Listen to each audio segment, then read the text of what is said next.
کیا مطلب؟ حضور اکرم صلی اللہ علیہ وآلہ وسلم کیسے رہبری کر رہے ہیں؟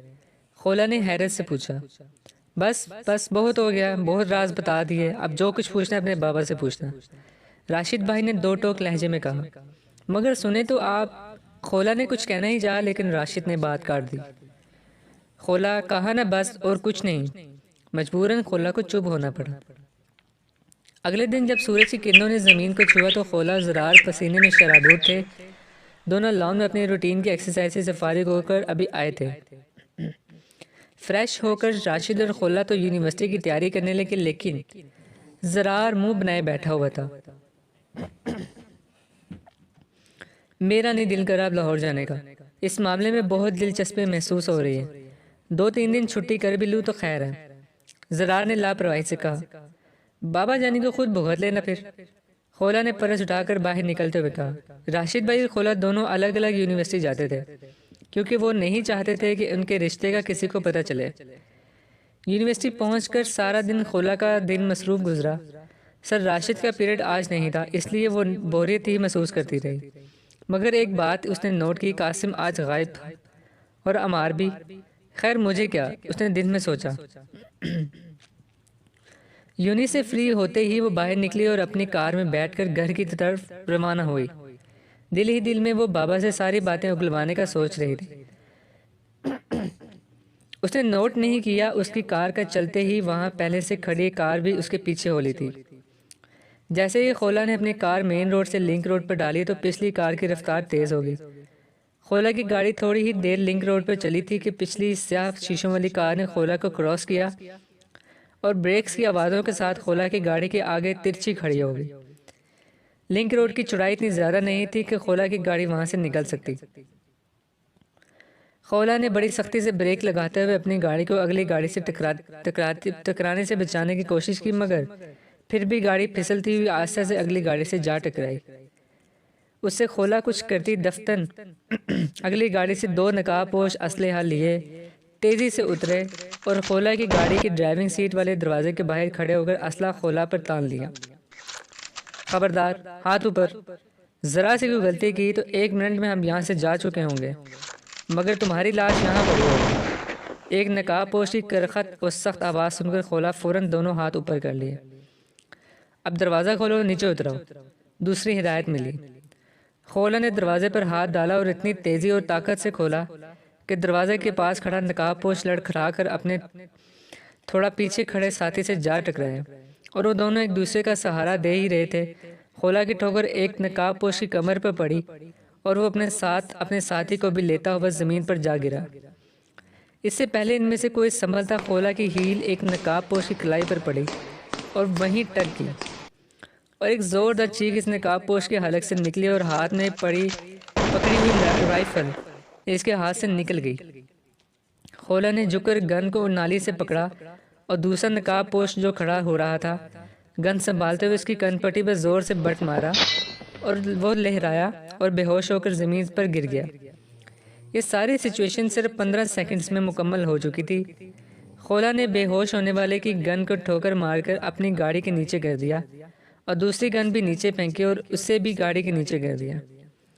وہ کیا ہے نا کہ مجھے ان کھلونوں سے کھیلنا پسند نہیں، مجھے ہاتھ اور ٹانگیں چلانا بہت پسند ہے۔ یا اللہ تیرا شکر ہے تو نے آج مجھے موقع ملا یہ سب کرنے کا۔ ترس گئی تھی کسی پر ہاتھ پاؤں چلانے کو۔ خولا نے خوشی اور جوش بھرے لہجے میں اس نقاب پوش کو کہا جو ابھی اٹھ کر کھڑا ہو چکا تھا، مگر اس کا دوسرا ہاتھ اپنی کلائی پر تھا جس پر خولا کی ہیل کی نشانی ثبت ہو چکی تھی۔ خولا کی بات سن کر وہ آنکھیں پھاڑ پھاڑ کر حیرت سے اس نقاب والی پاگل اور سر پھیری لڑکی کو دیکھنے لگا جسے اغوا کرنے کا کہا گیا تھا۔ اس کے تو وہم و گمان میں نہیں تھا کہ انہیں ذرا سی بھی مزاحمت کا سامنا کرنا پڑے گا۔ ارے کیا آنکھیں پھاڑ پھاڑ کے دیکھ رہے ہو، آگے آؤ، کرو اغوا، خولا نے دونوں ہاتھ کمر پر رکھتے ہوئے کہا۔ اس عجیب سی صورتحال نے اس نقاب پوش کا دماغ ہی گھما دیا تھا، اسے سمجھ نہیں آ رہی تھی اب وہ کیا کرے۔ لگتا ہے تم نے نہیں اغوا کرنا مجھے، میرے پاس وقت نہیں ہے، میں جا رہی ہوں، یہ کہہ کر خولا مڑنے لگی۔ غائباً نقاب پوش نے اس موقع کو موقع غنیمت سمجھتے ہوئے بجلی کی تیزی سے خولا پر جھپٹا، مگر اس کو یوں آگے آنا ہی اس کے لیے مصیبت بن گیا۔ گھومتی ہوئی خولا کی ٹانگ گھومی اور سینڈل نما ہیل کی ٹوپ اس کے جبڑے پر آ کر لگی۔ بے اختیار اس نے اپنا سلامت ہاتھ اپنے منہ پر رکھ لیا۔ نقاب پوش کو اپنے منہ میں اپنے خون کا ذائقہ محسوس ہوا اور زبان پر کچھ سخت چیز محسوس ہوئی۔ اس نے زمین پر تھوکا تو تھوک ملا۔ خون ایک دانت کے ہمراہ زمین پر جا گرا۔ اپنے دانت اور خون کو دیکھ کر اسے خوف محسوس ہونے لگا۔ واہ، زبردست! اور اسے کہتے ہیں راؤنڈ کک۔ خولا کی چہکتی ہوئی آواز اس کے کانوں میں پڑی۔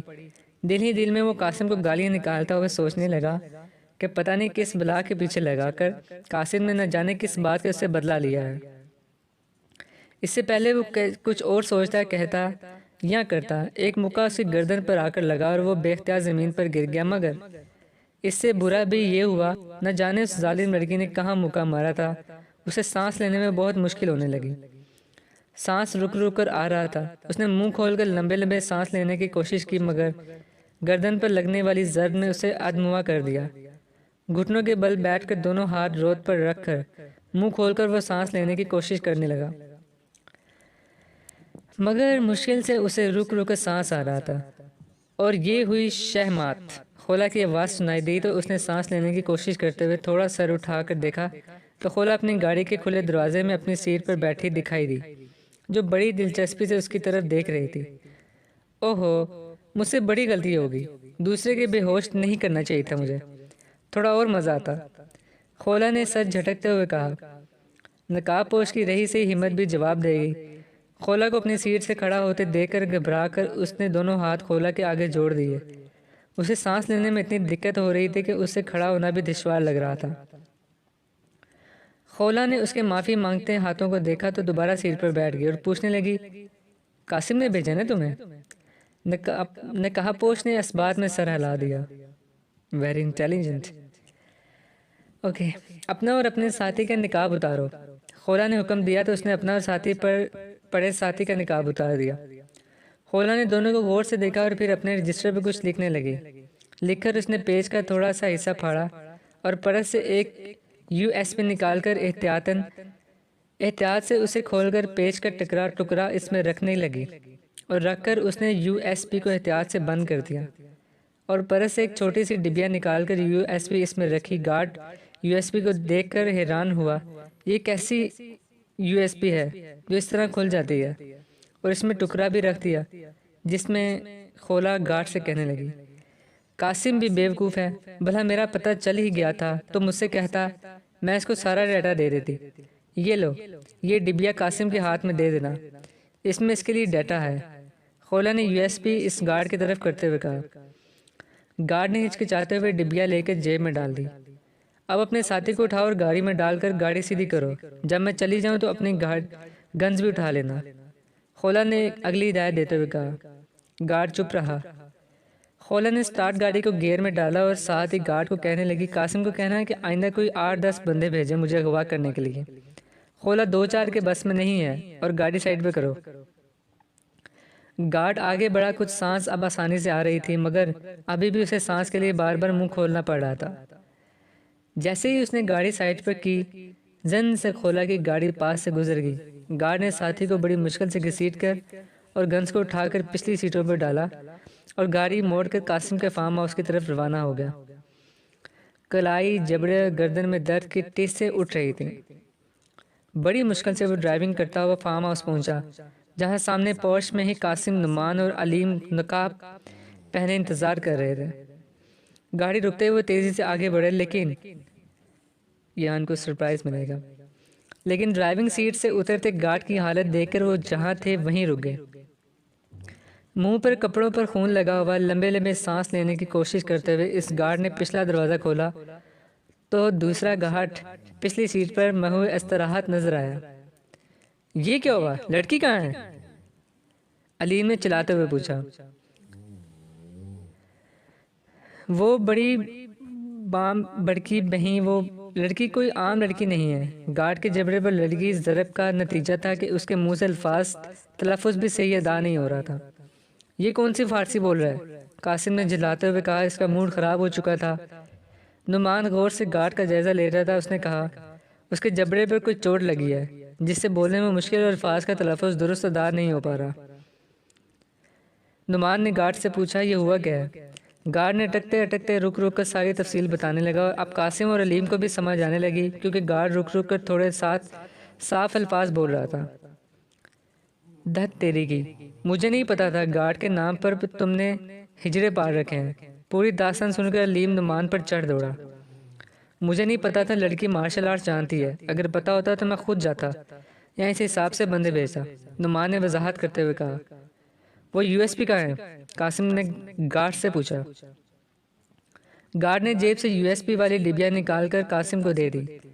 قاسم نے ٹرانسپیرنٹ پلاسٹک کی ڈبیا میں یو ایس پی دیکھی اور اندر کی طرف چل پڑا۔ اسے چیک کرتا ہوں۔ اسے اپنی صدف والی ویڈیو کی فکر بھی تھی، جو صدف کو پھانسنے کا واحد ذریعہ تھی۔ علیم اور نعمان وہیں رک کر گارڈ سے مزید پوچھ گچھ اور دوسرے گارڈ سے ان کی دیکھ بھال کرنے کا کہنے لگے۔ قاسم کمرے میں آیا اور نعمان کے لیپ ٹاپ میں یو ایس پی لگانے کے لیے اس نے ڈبیا کھولی اور یو ایس پی پکڑ کر لیپ ٹاپ میں لگانے لگا، مگر جیسے اس نے لیپ ٹاپ میں یو ایس پی لگانا چاہی تو یو ایس پی پر ہلکا سا دباؤ پڑا تو ایک لمبی سرنج نما سوئی اس یو ایس پی سے نکل کر قاسم کے گھٹنے میں گھس گئی۔ سی کی آواز کے ساتھ قاسم نے یو ایس پی اور اپنے ہاتھ کو اٹھا کر دیکھا تو اسے ایک لمبی سی سوئی نکلی ہوئی نظر آئی۔ وہ حیرت سے یو ایس پی کو دیکھنے لگا، پھر اس نے انگوٹھے پر نظر ڈالی۔ جہاں سوئی لگی ہوئی تھی وہاں آس پاس جگہ سرخ ہونا شروع ہو چکی تھی۔ قاسم کو سمجھ نہ آئی یہ ہوا کیا ہے اس کے ساتھ، مگر کچھ ہی سیکنڈز گزرے تھے، اس کو بے چینی ہونے لگی۔ اسے لگا جیسے اس کے دماغ میں سنسناہٹ سی ہو رہی ہے جو رفتہ رفتہ بڑھتی جا رہی ہے، وہ گھبرا گیا۔ شاید اس کے جسم میں زہر اتر گیا ہے۔ یہ سوچ آئی ہی تھی اس کے منہ سے چیخ نکل گئی۔ اس کی چیخ سن کر نعمان اور علیم دوڑتے ہوئے اندر آئے۔ کیا ہوا؟ علیم نے گھبراتے ہوئے لہجے میں پوچھا۔ اس یو ایس پی سے کوئی سوئی چپ گئی ہے، عجیب سی کیفیت ہو رہی ہے، قاسم نے گھبراتے ہوئے لہجے میں کہا۔ اچانک ایک شدید بے چینی کی لہر اٹھی اور دماغ میں سنسناہٹ بھی یکلخت بڑھ گئی۔ قاسم کو سمجھ نہیں آئی وہ اس کیفیت کو کیا نام دے۔ بے چینی سنسناہٹ بڑھتی جا رہی تھی۔ بے چینی کے عالم میں قاسم نے ایک ٹانگ اور دونوں ہاتھوں کو جھٹکا۔ اسے حیرانگی ہوئی کیونکہ جب اس نے ایسا کیا اسے بے چینی کم ہوتی محسوس ہوئی، لیکن پھر فوراً ہی بڑھ گئی۔ اسے دماغ کی رگیں پھٹتی محسوس ہو رہی تھی۔ اس نے تیزی سے ہاتھ پاؤں جھٹکے، بے چینی اور دماغ پر دباؤ کچھ کم ہوا۔ بس پھر کیا تھا، قاسم نے اچھل کود شروع کر دی۔ جب تک وہ یہ کرتا بے چینی اور دباؤ کم ہو جاتا، ورنہ پھر بڑھ جاتا۔ ڈانس کرنا شروع ہو گیا۔ وہ بے تکے انداز میں اچھلنے کودنے پر مجبور ہو گیا۔ علیم اور نعمان حیرت کی انتہا سے قاسم کو بندروں کی طرح اچھلتے کودتے دیکھ رہے تھے۔ کیا یہ پاگل ہو گیا ہے؟ علیم نے نعمان کو جھنجھوڑتے ہوئے کہا۔ اس سے پہلے نعمان کو جواب دیتا قاسم ہامتا ہوا بولا، میں پاگل نہیں ہوا، اگر میں اچھل کود نہ کروں تو شدید بے چینی اور سنسناہٹ سے میرا دماغ پھٹنے لگتا ہے، اچھل کود یہ کم ہو جاتا ہے اور سکون ملتا ہے مجھے۔ علیم اور نعمان حیرانگی سے قاسم کو دیکھ رہے تھے۔ گارڈز کو بلاؤ، یو ایڈیٹ، اسے ڈاکٹر کے پاس لے کر جانا ہے، علیم نے نعمان پر چلاتے ہوئے کہا۔ نعمان نے بوکھلاہٹ میں گارڈز کو آوازیں دینا شروع کر دی۔ جیسے ہی گارڈز پہنچے تو وہ حیرت سے قاسم کو اوٹ پٹانگ ڈانس کرتا ہوا دیکھا تو وہیں رک گئے۔ الو کے پٹھو، اس کو گاڑی میں لے کر جاؤ، علیم نے چیختے ہوئے کہا۔ جیسے ہی گارڈ نے قاسم کو زبردستی پکڑ کر گاڑی کی طرف لے جانا چاہا تو پسینے میں شرابور قاسم ہامتے ہامتے چیخ کر بولا، مجھے مت جکڑو، میں خود چلا جاؤں گا، اگر جکڑو گے تو مجھے لگتا ہے میری دماغ کی نسیں پھٹ جائیں گی۔ گارڈز گھبرا کر پیچھے ہٹ گئے۔ قاسم اچھلتا کودتا باہر کی طرف جانے لگا۔ علیم بھی اس کے پیچھے ہو لیے۔ ایک بار تو اس نے قاسم کو سہارا دینا چاہا مگر پھر پیچھے ہٹ گئے۔ نعمان نے بڑی احتیاط سے ڈرتے ڈرتے یو ایس بی کو اٹھا کر ڈبی میں بند کیا اور جیب میں ڈال دیا۔ بڑی مشکل سے ناچتے کودتے قاسم کو گاڑی کی پچھلی سیٹوں پر ڈالا اور تیزی سے علیم اور نعمان گاڑی پر سوار ہوئے۔ نعمان نے تیزی سے گاڑی علیم کی فیملی ڈاکٹر کے ہسپتال کی طرف روانہ ہو گئے۔ قاسم گاڑی میں بھی سیٹ پر اچھلتا رہا اور نئے نئے زاویوں سے ہاتھوں اور انگلیوں کو موو کرتا رہا۔ جیسے ہی وہ رکنے کی کوشش کرتا پھر وہی ناقابل برداشت شدید بے چینی اور سنسناہٹ دماغ کی رگیں پھاڑنے کو آ جاتی۔ علیم ڈاکٹر کو کال کر کے ساری صورتحال سے آگاہ کر رہا تھا۔ انتہائی تیز رفتاری سے نعمان نے گاڑی ہسپتال کے اندر لے جا کر کھڑی کی اور تیزی سے پچھلا دروازہ کھولا، جسے قاسم تیزی سے چھلانگ لگا کر، یعنی کہ بندر کی طرح چھلانگ لگا کر باہر آیا اور پھر وہی اچھلنا کودنا جاری رکھا۔ اسٹریچر والے دوڑ کر اسٹریچر لے کر آئے، مگر علیم نے ہاتھ کے اشارے سے منع کر دیا۔ نعمان اور علیم تھوڑا سا سہارا دے کر قاسم کو ڈاکٹر کے کمرے کی طرف لے جانے لگے۔ گزرتے ہوئے کچھ لوگ قاسم کی طرف حیرت سے دیکھ رہے تھے اور کچھ اس کا ڈانس دیکھ کر ہنسی چھوٹ رہی تھی۔ قاسم کا دل چاہا وہ انہیں زور زور سے گالیاں دے، مگر وہ اتنا تھک چکا تھا کہ اسے بولنا بھی دشوار لگ رہا تھا۔ ہانپنے سے اس کی سانسوں کی ترتیب بھی بگڑ چکی تھی۔ ایک کیڑا ڈانس ہے؟ پاس سے گزرتے دو لڑکوں میں سے ایک لڑکے نے دوسرے سے پوچھا۔ ان کی آواز ان تینوں تک پہنچ چکی تھی۔ تینوں کے منہ کے زاویے بگڑے، مگر دوسرے لڑکے کا جواب سن کر قاسم واپس سے باہر ہو گیا۔ دوسرے نے کہا، مینوں تو لگتا ہے پاگل ہے۔ قاسم نے بپھر کر اچھل کر ان دونوں پر جھپڑنے کی کوشش کی، مگر اس دونوں ٹانگیں آپس میں ٹکرائی، وہ دھڑم سے زمین بوس ہو گیا۔ علیم اور نعمان نے جلدی سے پکڑ کر اسے اٹھایا اور جلدی سے کھینچتے ہوئے ڈاکٹر کے روم کی طرف لے جانے لگے۔ بیچارہ سچ مچ پاگل ہی ہے، ایک تیسرے لڑکے نے کہا جو تھوڑی ہی دور بیٹھا ان کو دیکھ رہا تھا۔ پاگل ہے تے بندراں وانگوں نچدا کیوں پیا ہے؟ لڑکے ساتھ بیٹھی اس کی ماں نے بھی پوچھا۔ پتہ نہیں، لڑکے نے کیا جواب دیا ہوگا، کیونکہ وہ تیزی سے قاسم کو کھینچتے ہوئے ڈاکٹر کے کمرے میں داخل ہو گئے۔ فون پر رابطہ ہو چکا تھا اور علیم نامی گرامی شخصیت تھی، اس لیے ڈاکٹر ان کے انتظار میں بیٹھا ہوا تھا۔ ان کو دیکھ کر کھڑا ہو گیا۔ پیچھے دو نرسیں بھی کھڑی تھیں، جنہوں نے پہلے تو حیرت سے قاسم کو دیکھا، پھر اس کی مضحکہ خیز حرکتوں کو دیکھ کر ان کے ہونٹوں پر بھی مسکراہٹ رینگنے لگی۔ قاسم کبھی ٹانگیں چلا رہا تھا، کبھی ہاتھ گھما رہا تھا، مگر اس کی بے چینی اور سنسناہٹ ختم ہونے کا نام بھی نہیں لے رہی تھی۔ ڈاکٹر نے زبردستی قاسم کا ہاتھ پکڑ کر دیکھا جہاں سوئی لگی تھی۔ اس مقام کے آس پاس کی جگہ سوزش ہو چکی تھی۔ پھر ڈاکٹر نے USB مانگی اور اسے کھول کر رکا سائڈ پر رکھا اور احتیاط سے اس کا جائزہ لینے لگا۔ اندر ایک ربڑ کی پتلی سی تھیلی تھی جس کے ساتھ سوئی لگی تھی۔ تھیلی میں دودھیا رنگ کے چند قطرے لگے ہوئے تھے۔ جائزہ لے کر ڈاکٹر کرسی پر بیٹھ گیا اور پوچھا، بقول مریض کے ناچنے کودنے سے اسے سکون ملتا ہے؟ جی، علیم نے مختصر جواب دیا۔ معاف کیجیے مگر میرے پاس اس کا علاج نہیں، ڈاکٹر نے جواب دیتے ہوئے کہا۔ مگر اسے ہوا کیا ہے؟ یہ ٹھیک تو ہو جائے گا نا؟ علیم نے تشویش سے پوچھا۔ جی خطرے کی کوئی بات نہیں ہے، یہ خود بخود ٹھیک ہو جائے گا۔ دراصل ایک یہ ٹیرنٹیولا نامی خاندان میں کئی قسم کی مکڑیاں ہیں۔ اس نسل میں کچھ ایسی مکڑیاں بھی ہیں جن کا زہر انسانی رگوں میں سرائیت کر کے دماغ تک پہنچتا ہے، جہاں وہ خلیوں کو ڈسٹرب کرتا ہے اور انسان پر ایک ٹرانس کی سی کیفیت چھا جاتی ہے، بے چینی اور سنسناہٹ ہوتی ہے، جسے ختم کرنے کا واحد حل ڈانس یا اچھل کود ہوتا ہے۔ ڈاکٹر نے وضاحت کرتے ہوئے کہا، تمہارا دماغ تو ٹھیک ہے، تمہارے کہنے کا مطلب کیا ہے؟ یہ کوئی مکڑی کاٹے تو انسان ڈانس شروع کر دیتا ہے؟ یہ کس جادو کی دنیا کی کہانی سنا رہے تم ہمیں؟ علیم نے غصے سے پوچھا، جبکہ نعمان اور نرسوں کے چہروں پر حیرت تھی۔ میں کوئی کہانی نہیں سنا رہا، حقیقت بتا رہا ہوں، آپ تحقیق کر کے دیکھ لیں۔ سن 1518 میں فرانس میں ایک بیماری پھیلی تھی جسے ڈانسنگ پلیگ کا نام دیا گیا تھا۔ اس بیماری کا شکار مریض 4 دن تک ناچتا رہتا تھا اور ناچتے ناچتے مر جاتا تھا۔ اس بیماری کی وجہ سے تقریباً 15 لوگ روزانہ مر جاتے تھے۔ اس وقت وہاں مکڑیوں کی بہت بڑی تعداد پائی جاتی تھی، اس لیے یہ کہا جاتا ہے یہ اس ٹیرنٹلو کی وجہ سے ہوئی تھی۔ یہی کام پھر اٹلی میں شروع ہو گیا تھا، اور اٹلی کی دیہی علاقوں کے کسانوں کو جب یہ کاٹتی تھی تب وہ اسی طرح ڈانس کر کے اس کی کیفیت کو ختم کرنے کی کوشش کرتے تھے۔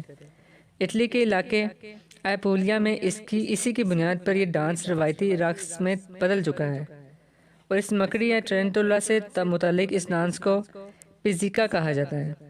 ہر سال اس کا باقاعدہ جشن منایا جاتا ہے، اور کچھ لوگ تو ویرانوں اور جنگلوں میں نکل جاتے ہیں اور ٹیرنٹولا نسل کی مکڑیوں سے خود کو کٹوانے کی خاطر، تاکہ ٹرانس میں آ کر ناچ کر ساری فرسٹریشن کو دور کر سکیں اور رقص کا مزہ لے سکیں۔ کیونکہ اس کا وینوم جان لیوا نہیں ہوتا۔ میری اسپیشلائزیشن اٹلی سے ہے، اس لیے مجھے ان سب باتوں کا پتہ ہے۔ کوئی اور ہوتا تو نہ جانے کیا کرتا، جس سے ری ایکشن ہو جاتا اور معاملہ ہاتھ سے نکل جاتا۔ ہو سکتا ہے جس نے یہ زہر قاسم کے رگوں میں ڈالا ہے اس نے کچھ کیمیکلز بھی استعمال کیے ہوں اس کی تاثیر کو بڑھانے یا کسی اور تجربے کے لیے، کیونکہ آج کل ایسے تجربات عام ہو رہے ہیں۔ ڈاکٹر نے بڑی وضاحت سے تمام متعلقہ معلومات علیم کو دیتے ہوئے کہا، جبکہ نرس نعمان حیرت سے سب سن رہے تھے۔ کیا اس کا کوئی حل نہیں؟ علیم نے ڈانس کرتے ہوئے اپنے بیٹے کو دیکھ کر بے بسی سے کہا، خطرے کی کوئی بات نہیں، جس مقدار میں زہر تھا میرا اندازہ ہے جلدی ٹھیک ہو جائے گا۔ ڈاکٹر نے تسلی دیتے ہوئے کہا۔ نرسوں کی حیرت دور ہو چکی تھی، اس لیے وہ اب دلچسپی سے قاسم کو دیکھ رہی تھیں، لیکن ایسا کرنا انہیں مہنگا پڑ گیا، کیونکہ قاسم اور مائیکل جیکسن میڈونا، دیسی بھنگڑا اور نہ جانے کون کون سی سٹیپس مکس کر کے ری مکس بنا رہا تھا، جسے دیکھ کر ہنسی کنٹرول کرنا نرسوں کے بس سے باہر ہو گیا۔ دونوں ہنسی روکنے کی کوشش کرتی رہیں، چہرے سرخ ہو گئے، پھر ایک کی ہنسی چھوٹی تو دوسری کی بھی ہنسی چھوٹ گئی۔ ڈاکٹر نے ان کی طرف دیکھ کر کہا، یو ایڈیٹس، گیٹ آؤٹ۔ نرسیں تیزی سے باہر کی طرف چل پڑیں، لیکن ان کو بھی صاف نظر آ رہا تھا کہ ڈاکٹر صاحب بھی اپنی ہنسی کنٹرول کرنے کی ناکام کوشش کر رہے ہیں۔ اگر وہ وہاں رہتی تو ڈاکٹر کی بھی ہنسی چھوٹ جانی تھی۔ جیسے ہی انہوں نے دروازہ بند کیا تو ان نرسوں کے منہ سے کہہ کے ابل پڑے۔ دونوں نے پیٹ پکڑ پکڑ کر ہنسنا شروع کر دیا۔ اگر کسی کی ہنسی کو بریک لگتی تو دوسری کو ہنستا دیکھ کر پھر ہنسی چھوٹ جاتی۔